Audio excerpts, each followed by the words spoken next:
Okay, next question क्या है, medical में पूछा हुआ, आपके स्क्रीन पे आ रहा हुआ, थोड़ा ध्यान से समझिएगा, तो मक्खन की तरह क्वेश्चन है, आसानी से बनेगा। क्वेश्चन क्या कर रहा है, according to Newton's the viscous force acting between layer of area A and velocity gradient del V by del Z is given by F is equal to neta A del V by del Z, where neta is constant called coefficient of viscosity, the dimension formula of neta। neta का dimension formula पूछा, बहुत ही आसान question है, मक्खन की तरह बनेगा। neta is equal to what, इसका dimension formula given क्या है, given क्या है, F is equal to minus neta del V by, एक बार देख ले, del V by del Z, del V by del Z, और यहाँ पे माइनस नीटा इंटू ए क्या है आपका एरिया है। Okay, area.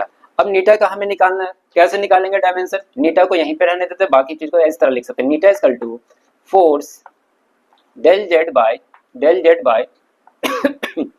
Del v into area. Okay, अब फॉर्मूला लिख रहे हैं, फोर्स का क्या होता है, mass into acceleration. Okay, force क्या होता है, मास इंटू एक्सेलरेशन, तो मास को हम m लिखते हैं, एक्सेलरेशन का एसआई का डायमेंशन फॉर्मूला क्या हो जाएगा, क्योंकि एक्सेलरेशन इक्वल टू क्या होता है, rate of change of velocity, dv by dt होता है, देन वेलोसिटी का क्या होगा, l divided by t, then again divided by t, तो क्या हो जाएगा, l t इनवर्स 2।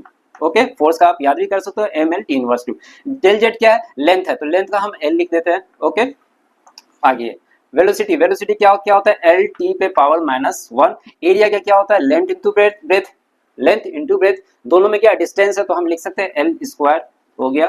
अब इसे सॉल्व कर लेते हैं, नीटा इज इक्वल टू, यहाँ पे एक m है, m पे पावर 1, डायरेक्ट हम लिखने जा रहे हैं आंसर, 2l है, ठीक है, l स्क्वायर, फिर l स्क्वायर हो गया, t इनवर्स 2, यहाँ पे भी एक और 2 कितना हो, 3l, और यहाँ ऊपर जाएगा, यहाँ पे तो माइनस में आ जाएगा 3, l का काम होगा, ये t ऊपर जाएगा तो क्या होगा, +1 हो जाएगा।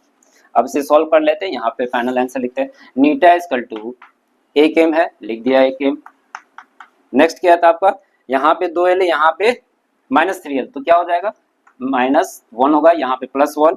अब क्या बचा, इसका काम कर लिया, इसका काम कर लिया, ठीक है, इसका भी काम कर लिया, t बचा, यहाँ पे -2, यहाँ पे +1, तो t इनवर्स 1 आपका ये आंसर होगा। अगर डायमेंशन पूछे तो क्या लिखोगे, डायमेंशन 1 -1 ओके, ऑप्शन आप देख लो कौन सा करेक्ट ऑप्शन होगा, नीटा का m l पे पावर -1 41 का D option correct option. Okay, note कर ले आप लोग।